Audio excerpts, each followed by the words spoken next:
धैर्य होना अत्यंत आवश्यक है, क्योंकि माली किसी पेड़ को 100 घंटे से अधिक भी पानी देता रहे तब भी फल तो मौसम के आने पर ही लगेंगे।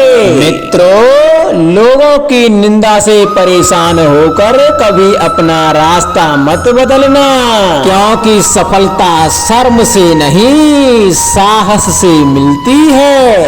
ऊपर वाले के न्याय की चक्की धीमी जरूर चलती है, लेकिन याद रखना ये पीसती बहुत अच्छे से है। श्री कृष्ण जी कहते हैं कि समय कभी नहीं रुकता। आज यदि बुरा चल रहा है तो कल अवश्य अच्छा ही आएगा, और आप केवल निस्वार्थ भाव से कर्म कीजिए, क्योंकि वही आपके हाथ में है। राधे राधे। प्रेम से बोलो जय श्री राधे। अब आइए श्रीमद् भागवत गीता के कुछ उपदेशों का वर्णन करते हैं। मित्रों, कर्म किए जाओ पर फल की चिंता ना करो, और आत्मा अमर है इसलिए मरने की चिंता मत करो। इस संसार में कुछ भी स्थायी नहीं है। नरक के 3 द्वार हैं, काम, क्रोध और लोभ। मौन सबसे अच्छा मित्र है किसी ऐसे व्यक्ति के लिए जो आपके शब्दों को महत्व नहीं देता। आत्मा का अंतिम लक्ष्य परमात्मा में मिल जाना होता है। धर्म केवल कर्म से होता है, कर्म के बिना धर्म की कोई परिभाषा नहीं संसार में। मित्रों, अहंकार करने पर मनुष्य की प्रतिष्ठा, वंश और वैभव तीनों ही समाप्त हो जाते हैं। श्री कृष्ण कह रहे हैं, मैं सभी प्राणियों के हृदय में स्थित आत्मा हूँ। मैं सभी प्राणियों का आदि और मध्य में अंत भी हूँ। सत्य कभी नष्ट नहीं हो सकता।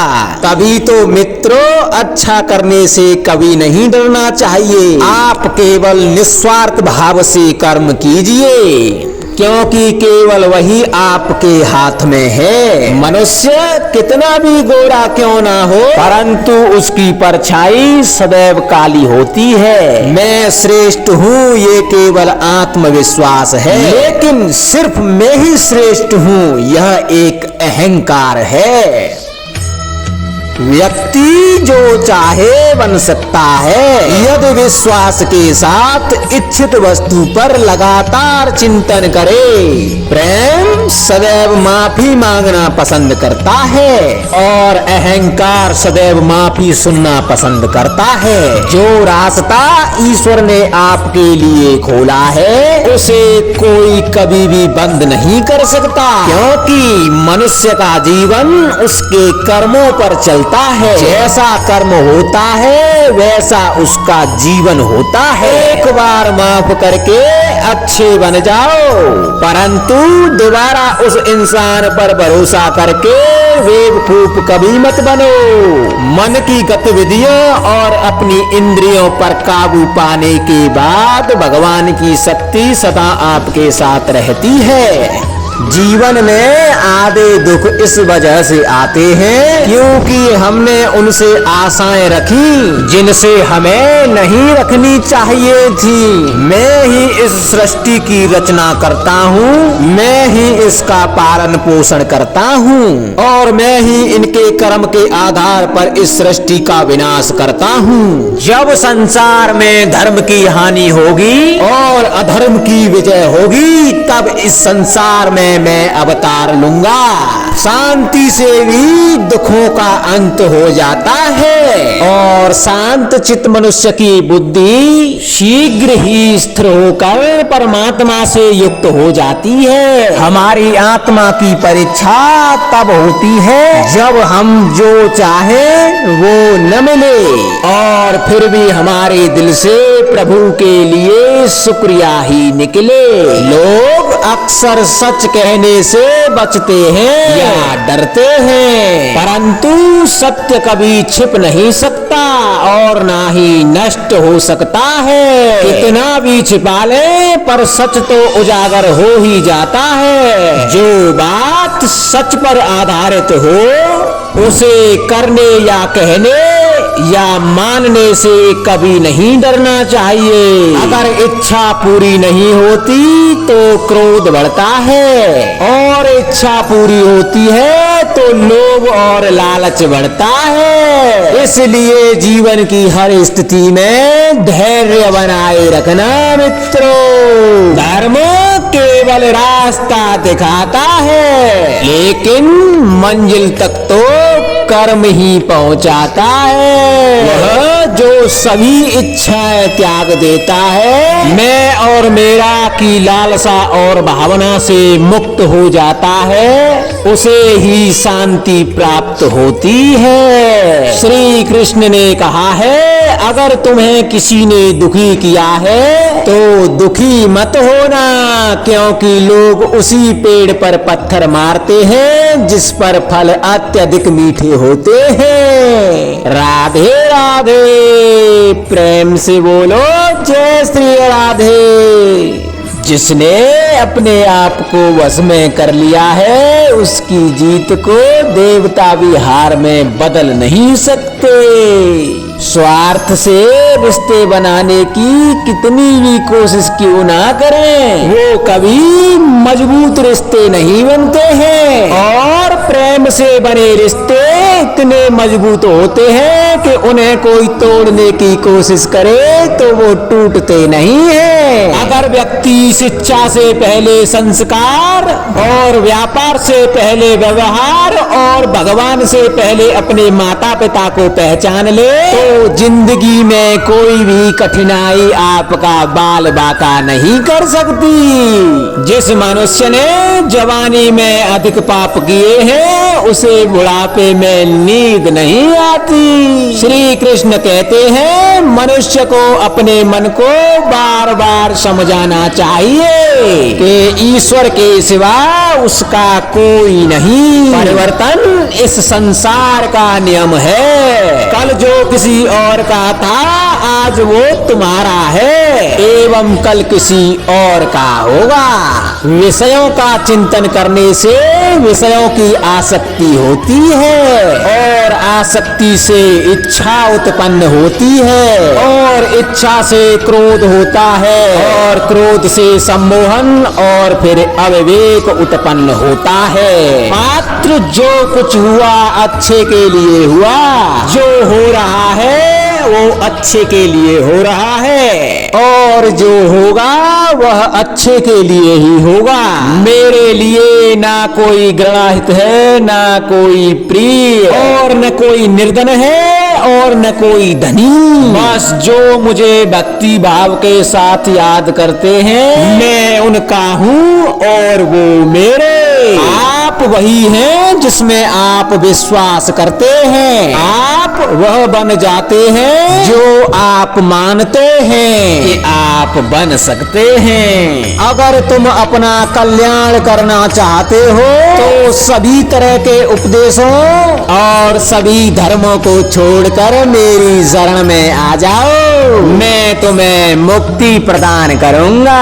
जिस इंसान के चारों तरफ नकारात्मक लोग रहते हैं उस इंसान का अपनी मंजिल से भटक जाना निश्चित होता है। जिंदगी में सब कुछ खत्म होना जैसा कुछ भी नहीं होता। हमेशा एक नई शुरुआत हमारा इंतजार कर रही होती है। आज तक के सत्य वचन। राधे राधे। प्रेम से बोलो जय श्री राधे। हाँ मित्रों, उस इंसान से कभी झूठ मत बोलिए जिसे आपके झूठ पर भी विश्वास हो। त्रेता, सतयुग, कलयुग, द्वापर युग, चारों युगों में स्पष्ट अंतर का कारण देखिए। नंबर 1, सतयुग। देवता और दानव अलग अलग लोकों में रहते थे। नंबर 2, त्रेता युग। देवता और दानव एक ही लोक में रहते थे, जैसे श्री राम भगवान और रावण। नंबर 3, द्वापर युग। इसमें देवता और दानव एक ही कुल में रहते थे, जैसे धर्मराज युधिष्ठिर और दुर्योधन। और नंबर 4 पर आप देख लीजिए, कलयुग में देवता और दानव एक ही शरीर में वास करते हैं। क्या ये बात आपको अचंभित नहीं लगी? नेक्स्ट वीडियो कलयुग के अंत पर होने वाली है। त्रेता, सतयुग, द्वापर, कलयुग, ये चारों सगे भाई थे। त्रेता युग में श्री रामचंद्र भगवान का अवतार 12 कलाओं से परिपूर्ण था, तथा द्वापर युग में श्री कृष्ण भगवान का अवतार 16 कलाओं से परिपूर्ण था। और अब वेद पुराणों के द्वारा बताया जाता है कि कलयुग में विष्णु भगवान का अवतार कल्कि के रूप में 64 कलाओं से परिपूर्ण होगा, जहां पर कलयुग में राक्षसों का संहार करने के लिए होगा। ये अवतार अत्यधिक भयानक होगा और पृथ्वी पर सभी राक्षसों का संहार करने के बाद 12,000 वर्ष तक बारिश होगी। आखिर धन का कितना महत्व है आपके जीवन में, तो समझ लीजिए सत्य गुरु जी से। अर्थात धन से पुस्तकें खरीदी जा सकती हैं, मगर ज्ञान नहीं मित्रों। धन से आभूषण मिल सकते हैं, किंतु रूप नहीं। और धन से सुख मिल सकता है, मगर आनंद नहीं मित्रों। धन से साथी मिल सकते हैं, मगर सच्चे मित्र नहीं। धन से भोजन मिलता है, मगर भूख नहीं। धन से दवा मिल सकती है, मगर स्वास्थ्य नहीं। धन से सोने के लिए अच्छा सैया मिल सकता है, मगर नींद नहीं। अगर आपको धन से भी अधिक कुछ दे सकता है, तो वो संसार में भगवान की शरण है दोस्तों। ये कड़वा सच है मित्रों। इस तरह न कमाओ कि पाप हो जाए, और इस तरह न खर्च करो कि कर्जा हो जाए, तथा इस तरह न खाओ कि मर्ज हो जाए। इस तरह न बोलो कि कलेश हो जाए, इस तरह न चलो कि देर हो जाए, और कभी इस तरह न सोचो कि चिंता हो जाए मित्रों। ये सत्य गुरु जी का सत्य वचन है।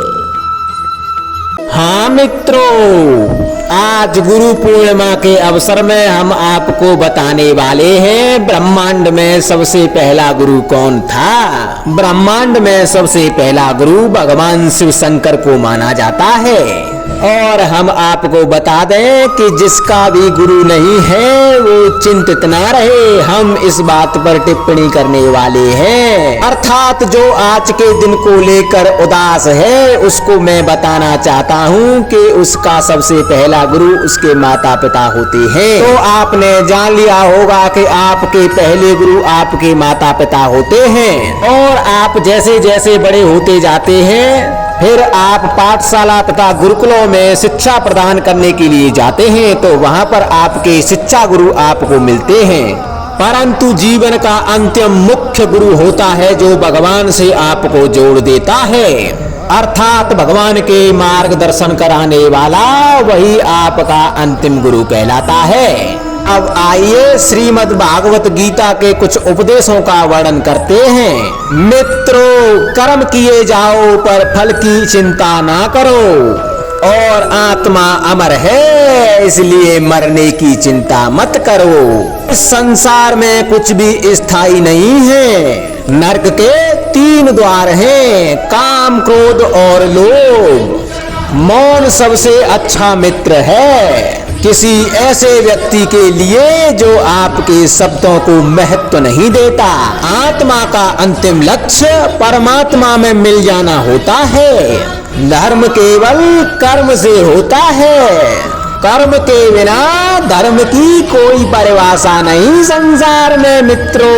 अहंकार करने पर मनुष्य की प्रतिष्ठा वंश और वैभव तीनों ही समाप्त हो जाते हैं। श्री कृष्ण कह रहे हैं, मैं सभी प्राणियों के हृदय में स्थित आत्मा हूँ। मैं सभी प्राणियों का आदि और मध्य में अंत भी हूँ। सत्य कभी नष्ट नहीं हो सकता। तभी तो मित्रों, अच्छा करने से कभी नहीं डरना चाहिए। आप केवल निस्वार्थ भाव से कर्म कीजिए, क्योंकि केवल वही आपके हाथ में है। मनुष्य कितना भी गोरा क्यों ना हो, परंतु उसकी परछाई सदैव काली होती है। मैं श्रेष्ठ हूँ, ये केवल आत्मविश्वास है, लेकिन सिर्फ मैं ही श्रेष्ठ हूँ, यह एक अहंकार है। व्यक्ति जो चाहे बन सकता है, यदि विश्वास के साथ इच्छित वस्तु पर लगातार चिंतन करे। प्रेम सदैव माफी मांगना पसंद करता है और अहंकार सदैव माफी सुनना पसंद करता है। जो रास्ता ईश्वर ने आपके लिए खोला है, उसे कोई कभी भी बंद नहीं कर सकता, क्योंकि मनुष्य का जीवन उसके कर्मों पर चलता है। जैसा कर्म होता है वैसा उसका जीवन होता है। एक बार माफ करके अच्छे बन जाओ, परंतु दोबारा उस इंसान पर भरोसा करके बेवकूफ कभी मत बनो। मन की गतिविधियों और अपनी इंद्रियों पर काबू पाने के बाद भगवान की शक्ति सदा आपके साथ रहती है। जीवन में आधे दुख इस वजह से आते हैं क्योंकि हमने उनसे आशाएं रखी जिनसे हमें नहीं रखनी चाहिए थी। मैं ही इस सृष्टि की रचना करता हूँ, मैं ही इसका पालन पोषण करता हूँ और मैं ही इनके कर्म के आधार पर इस सृष्टि का विनाश करता हूँ। जब संसार में धर्म की हानि होगी और अधर्म की विजय होगी, तब इस संसार में मैं अवतार लूंगा। शांति से भी दुखों का अंत हो जाता है। सुनो पाप, जो मनुष्य दूसरों को दुख देता है वो कभी जिंदगी में सुख की प्रतीक्षा ना करे। ये प्रकृति का ही नियम है। जहाँ पर दूसरों को समझाना मुश्किल हो जाए तो वहाँ पर खुद को समझाना ही बेहतर होता है। ये सत्य गुरु जी का सत्य वचन है। अगर कुछ बनना ही है तो उस तालाब की तरह बनो जहाँ शेर भी पानी पीता है और बकरी भी, मगर सर झुका के। ये सत्य गुरु जी का सत्य वचन है। मित्रों, तन की खूबसूरती तो एक भ्रम है। सबसे अधिक खूबसूरत तो आपकी वाणी होती है। चाहे तो दिल जीत ले, अगर चाहे तो दिल चीर दे। ये सत्य गुरु जी का सत्य वचन है। आपार जल की बूंद बूंद गिरने से घड़ा भर जाता है। यही समस्त संसार के ज्ञान का सार है। अर्थात जो मनुष्य थोड़ा थोड़ा अध्ययन करने के पश्चात वह एक सर्वश्रेष्ठ ज्ञानी बन सकता है। यह सत्य गुरु जी का सत्य वचन है। सीताराम।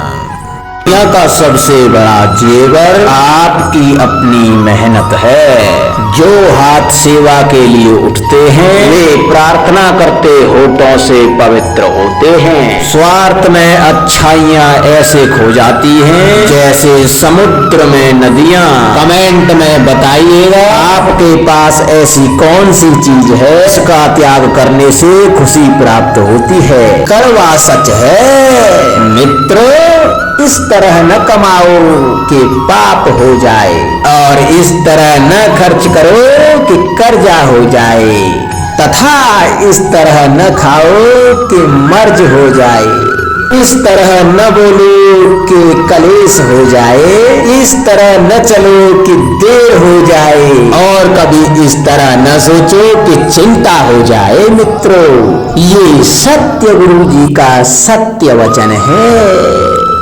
त्रेता, सतयुग, द्वापर, कलयुग, ये चारों सगे भाई थे। त्रेता युग में श्री रामचंद्र भगवान का अवतार 12 कलाओं से परिपूर्ण था तथा द्वापर युग में श्री कृष्ण भगवान का अवतार 16 कलाओं से परिपूर्ण था। और अब वेद पुराणों के द्वारा बताया जाता है कि कलयुग में विष्णु भगवान का अवतार कल्कि के रूप में 64 कलाओं से परिपूर्ण होगा, जहां पर कलयुग में राक्षसों का संहार करने के लिए होगा। ये अवतार अत्यधिक भयानक होगा और पृथ्वी पर सभी राक्षसों का संहार करने के बाद 12,000 वर्ष तक बारिश होगी। उस इंसान से कभी झूठ मत बोलिए जिसे आपके झूठ पर भी विश्वास हो। त्रेता, सतयुग, कलयुग, द्वापर युग, चारों युगों में स्पष्ट अंतर का कारण देखिए। नंबर 1, सतयुग। देवता और दानव अलग अलग लोकों में रहते थे। नंबर 2, त्रेता युग। देवता और दानव एक ही लोक में रहते थे, जैसे श्री राम भगवान और रावण। नंबर 3, द्वापर युग। इसमें देवता और दानव एक ही कुल में रहते थे, जैसे धर्मराज युधिष्ठिर और दुर्योधन। और नंबर 4 पर आप देख लीजिए, कलयुग में देवता और दानव एक ही शरीर में वास करते हैं। क्या ये बात आपको अचंभित नहीं लगी? धन का कितना महत्व है आपके जीवन में, तो समझ लीजिए सत्य गुरु जी से। अर्थात धन से पुस्तकें खरीदी जा सकती हैं, मगर ज्ञान नहीं मित्रों। धन से आभूषण मिल सकते हैं, किंतु रूप नहीं। और धन से सुख मिल सकता है, मगर आनंद नहीं मित्रों। धन से साथी मिल सकते हैं, मगर सच्चे मित्र नहीं। धन से भोजन मिलता है, मगर भूख नहीं। धन से दवा मिल सकती है, मगर स्वास्थ्य नहीं। धन से सोने के लिए अच्छा सैया मिल सकता है, मगर नींद नहीं। अगर आपको धन से भी अधिक कुछ दे सकता है तो वो संसार में भगवान की शरण है दोस्तों। मित्रों, आपका दिल बहुत कीमती है। कोशिश करें कि उसमें वही रहे जो रहने के काबिल हो। भूल से भी किसी ऐरे गहरे को अपने पवित्र दिल में क्षणिक भी स्थान ना दें। आपका शरीर भगवान का दिया हुआ अनमोल रत्न है और मनुष्य का जन्म 84 लाख योनियों को भोगने के बाद प्राप्त होता है। मित्रों, हमेशा समझौता करना सीखो, क्योंकि थोड़ा सा झुक जाना किसी रिश्ते को हमेशा के लिए तोड़ देने से बेहतर है मित्रों। और उन पर ध्यान मत दीजिए जो आपकी पीठ पीछे बातें करते हैं, क्योंकि इसका सीधा सा अर्थ है आप उनसे 2 कदम आगे हैं। जिस व्यक्ति ने कभी गलती नहीं की, उसने कभी नया करने की कोशिश नहीं की। अर्थात जो मनुष्य गलती करता है और फिर दोबारा से कोशिश करता है और फिर गलती करता है और फिर दोबारा से कोशिश करता है, एक क्षण ऐसा आता है आखिर उसे सफलता मिल ही जाती है। आगे जो आरंभ में विष के समान प्रतीत होता है, लेकिन वह अंत में अमृत के तुल्य है। इसलिए वह परमात्मा विषय बुद्धि के प्रसाद से उत्पन्न होने वाला सुख सात्विक कहलाता है, जो न कभी खुश होता है और न शोक करता है और और ना द्वेष करता है, न ही कामना करता है, तथा जो शुभ और अशुभ संपूर्ण वस्तुओं का परित्याग कर देता है, ऐसा भक्त मुझे अत्यंत प्रिय है। हे कुंती पुत्र अर्जुन, मनुष्य अंतकाल में जिस भी भाव को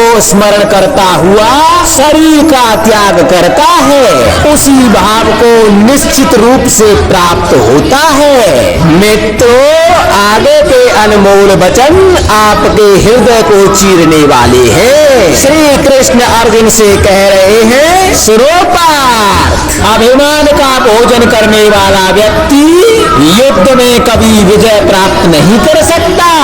अगर तुमको कुछ बनना ही है तो उस तालाब की तरह बनो जिसमें शेर भी पानी पीता है और बकरी भी, मगर सर झुका के।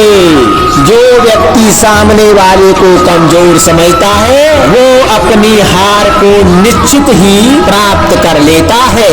ध्यान रहे, कभी सामने वाले को अपने से कमजोर समझ के ना चलें, तभी आपकी जीत हो सकती है। छल से किया गया युद्ध आपको कभी रणभूमि में वीर नहीं बना सकता।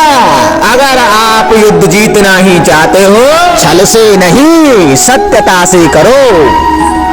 मित्रों, आपका दिल बहुत कीमती है। कोशिश करें कि उसमें वही रहे जो रहने के काबिल हो।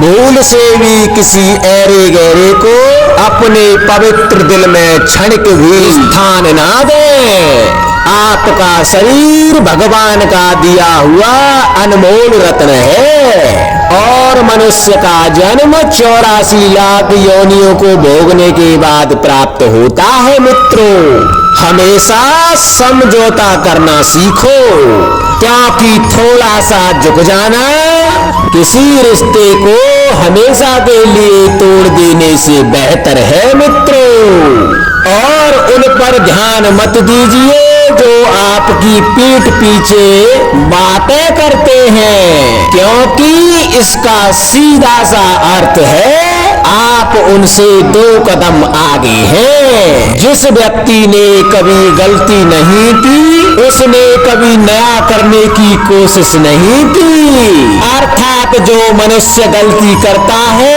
और फिर दोबारा से कोशिश करता है और फिर गलती करता है और फिर दोबारा से कोशिश करता है, एक क्षण ऐसा आता है आखिर उसे सफलता मिल ही जाती है। आगे जो आरंभ में विष के समान प्रतीत होता है, लेकिन वह अंत में अमृत के तुल्य है। इसलिए वह परमात्मा विषय बुद्धि के प्रसाद से उत्पन्न होने वाला सुख सात्विक कहलाता है। जो न कभी खुश होता है और ना शोक करता है और ना द्वेष करता है, न ही कामना करता है, तथा जो शुभ और अशुभ संपूर्ण वस्तुओं का परित्याग कर देता है, ऐसा भक्त मुझे अत्यंत प्रिय है। हे कुंती पुत्र अर्जुन, मनुष्य अंतकाल में जिस भी भाव को स्मरण करता हुआ शरीर का त्याग करता है, उसी भाव को निश्चित रूप से प्राप्त होता है। मित्रों, आगे के अनमोल वचन आपके हृदय को चीरने वाले हैं। श्री कृष्ण अर्जुन से कह रहे हैं, सुनो पार्थ, अभिमान का भोजन करने वाला व्यक्ति युद्ध में कभी विजय प्राप्त नहीं कर सकता। अगर तुमको कुछ बनना ही है तो उस तालाब की तरह बनो जिसमें शेर भी पानी पीता है और बकरी भी, मगर सर झुका के। जो व्यक्ति सामने वाले को कमजोर समझता है वो अपनी हार को निश्चित ही प्राप्त कर लेता है। ध्यान रहे, कभी सामने वाले को अपने से कमजोर समझ के ना चलें, तभी आपकी जीत हो सकती है। छल से किया गया युद्ध आपको कभी रणभूमि में वीर नहीं बना सकता। अगर आप युद्ध जीतना ही चाहते हो, छल से नहीं सत्यता से करो। मित्रों, आपका दिल बहुत कीमती है। कोशिश करें कि उसमें वही रहे जो रहने के काबिल हो। भूल से भी किसी ऐरे गहरे को अपने पवित्र दिल में क्षणिक भी स्थान ना दें। आपका शरीर भगवान का दिया हुआ अनमोल रत्न है और मनुष्य का जन्म 84 लाख योनियों को भोगने के बाद प्राप्त होता है। मित्रों, हमेशा समझौता करना सीखो, क्योंकि थोड़ा सा झुक जाना किसी रिश्ते को हमेशा के लिए तोड़ देने से बेहतर है। मित्रों, और उन पर ध्यान मत दीजिए जो आपकी पीठ पीछे बातें करते हैं, क्योंकि इसका सीधा सा अर्थ है आप उनसे 2 कदम आगे हैं। जिस व्यक्ति ने कभी गलती नहीं की, उसने कभी नया करने की कोशिश नहीं की। अर्थात जो मनुष्य गलती करता है और फिर दोबारा से कोशिश करता है और फिर गलती करता है और फिर दोबारा से कोशिश करता है, एक क्षण ऐसा आता है आखिर उसे सफलता मिल ही जाती है। आगे जो आरंभ में विष के समान प्रतीत होता है, लेकिन वह अंत में अमृत के तुल्य है। इसलिए वह परमात्मा विषय बुद्धि के प्रसाद से उत्पन्न होने वाला सुख सात्विक कहलाता है, जो न कभी खुश होता है और न शोक करता है और न द्वेष करता है, न ही कामना करता है, तथा जो शुभ और अशुभ संपूर्ण वस्तुओं का परित्याग कर देता है, ऐसा भक्त मुझे अत्यंत प्रिय है। हे कुंती पुत्र अर्जुन, मनुष्य अंतकाल में जिस भी भाव को स्मरण करता हुआ शरीर का त्याग करता है, उसी भाव को निश्चित रूप से प्राप्त होता है। मित्रों, आगे के अनमोल वचन आपके हृदय को चीरने वाले हैं। श्री कृष्ण अर्जुन से कह रहे हैं, सुनो पार्थ, अभिमान का भोजन करने वाला व्यक्ति युद्ध में कभी विजय प्राप्त नहीं कर सकता। अगर तुमको कुछ बनना ही है तो उस तालाब की तरह बनो जिसमें शेर भी पानी पीता है और बकरी भी, मगर सर झुका के। जो व्यक्ति सामने वाले को कमजोर समझता है, वो अपनी हार को निश्चित ही प्राप्त कर लेता है। ध्यान रहे, कभी सामने वाले को अपने से कमजोर समझ के ना चलें, तभी आपकी जीत हो सकती है। छल से किया गया युद्ध आपको कभी रणभूमि में वीर नहीं बना सकता। अगर आप युद्ध जीतना ही चाहते हो, छल से नहीं सत्यता से करो। मित्रों, आपका दिल बहुत कीमती है। कोशिश करें कि उसमें वही रहे जो रहने के काबिल हो। भूल से भी किसी ऐरे गहरे को अपने पवित्र दिल में क्षणिक भी स्थान ना दें। आपका शरीर भगवान का दिया हुआ अनमोल रत्न है और मनुष्य का जन्म 84 लाख योनियों को भोगने के बाद प्राप्त होता है। मित्रों, हमेशा समझौता करना सीखो, क्योंकि थोड़ा सा झुक जाना किसी रिश्ते को हमेशा के लिए तोड़ देने से बेहतर है। मित्रों, और उन पर ध्यान मत दीजिए जो आपकी पीठ पीछे बातें करते हैं, क्योंकि इसका सीधा सा अर्थ है आप उनसे 2 कदम आगे हैं। जिस व्यक्ति ने कभी गलती नहीं की, उसने कभी नया करने की कोशिश नहीं की। अर्थात जो मनुष्य गलती करता है और फिर दोबारा से कोशिश करता है और फिर गलती करता है और फिर दोबारा से कोशिश करता है, एक क्षण ऐसा आता है आखिर उसे सफलता मिल ही जाती है। आगे जो आरंभ में विष के समान प्रतीत होता है, लेकिन वह अंत में अमृत के तुल्य है। इसलिए वह परमात्मा विषय बुद्धि के प्रसाद से उत्पन्न होने वाला सुख सात्विक कहलाता है, जो न कभी खुश होता है और न शोक करता है और न द्वेष करता है, न ही कामना करता है, तथा जो शुभ और अशुभ संपूर्ण वस्तुओं का परित्याग कर देता है, ऐसा भक्त मुझे अत्यंत प्रिय है। हे कुंती पुत्र अर्जुन, मनुष्य अंत काल में जिस भी भाव को स्मरण करता हुआ शरीर का त्याग करता है, उसी भाव को निश्चित रूप से प्राप्त होता है। मित्रों, आगे के अनमोल वचन आपके हृदय को चीरने वाले हैं। श्री कृष्ण अर्जुन से कह रहे हैं, सुनो पार्थ, अभिमान का भोजन करने वाला व्यक्ति युद्ध में कभी विजय प्राप्त नहीं कर सकता। अगर तुमको कुछ बनना ही है तो उस तालाब की तरह बनो जिसमें शेर भी पानी पीता है और बकरी भी, मगर सर झुका के। जो व्यक्ति सामने वाले को कमजोर समझता है, वो अपनी हार को निश्चित ही प्राप्त कर लेता है। ध्यान रहे, कभी सामने वाले को अपने से कमजोर समझ के ना चलें, तभी आपकी जीत हो सकती है। छल से किया गया युद्ध आपको कभी रणभूमि में वीर नहीं बना सकता। अगर आप युद्ध जीतना ही चाहते हो, छल से नहीं, सत्यता से करो। हाँ मित्रों, उस इंसान से कभी झूठ मत बोलिए जिसे आपके झूठ पर भी विश्वास हो। त्रेता, सतयुग, कलयुग, द्वापर युग, चारों युगों में स्पष्ट अंतर का कारण देखिए।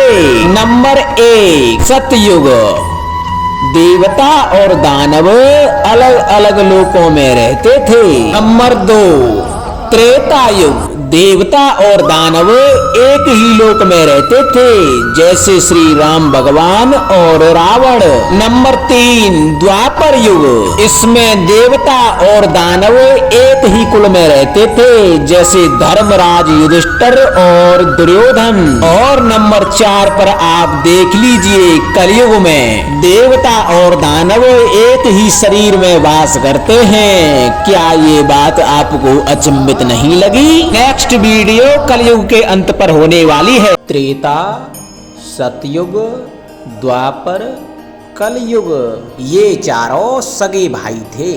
त्रेता युग में श्री रामचंद्र भगवान का अवतार 12 कलाओं से परिपूर्ण था, तथा द्वापर युग में श्री कृष्ण भगवान का अवतार 16 कलाओं से परिपूर्ण था। और अब वेद पुराणों के द्वारा बताया जाता है कि कलयुग में विष्णु भगवान का अवतार कल्कि के रूप में 64 कलाओं से परिपूर्ण होगा, जहां पर कलयुग में राक्षसों का संहार करने के लिए होगा। ये अवतार अत्यधिक भयानक होगा और पृथ्वी पर सभी राक्षसों का संहार करने के बाद 12,000 वर्ष तक बारिश होगी। आखिर धन का कितना महत्व है आपके जीवन में, तो समझ लीजिए सत्य गुरु जी से। अर्थात धन से पुस्तकें खरीदी जा सकती हैं, मगर ज्ञान नहीं मित्रों। धन से आभूषण मिल सकते हैं, किंतु रूप नहीं। और धन से सुख मिल सकता है, मगर आनंद नहीं मित्रों। धन से साथी मिल सकते हैं, मगर सच्चे मित्र नहीं। धन से भोजन मिलता है, मगर भूख नहीं। धन से दवा मिल सकती है, मगर स्वास्थ्य नहीं। धन से सोने के लिए अच्छा सैया मिल सकता है, मगर नींद नहीं। अगर आपको धन से भी अधिक कुछ दे सकता है, तो वो संसार में भगवान की शरण है दोस्तों। ये कड़वा सच है मित्रों। इस तरह न कमाओ कि पाप हो जाए, और इस तरह न खर्च करो कि कर्जा हो जाए, तथा इस तरह न खाओ कि मर्ज हो जाए, इस तरह न बोलो कि कलेश हो जाए, इस तरह न चलो कि देर हो जाए, और कभी इस तरह न सोचो कि चिंता हो जाए। मित्रों, ये सत्य गुरु जी का सत्य वचन है।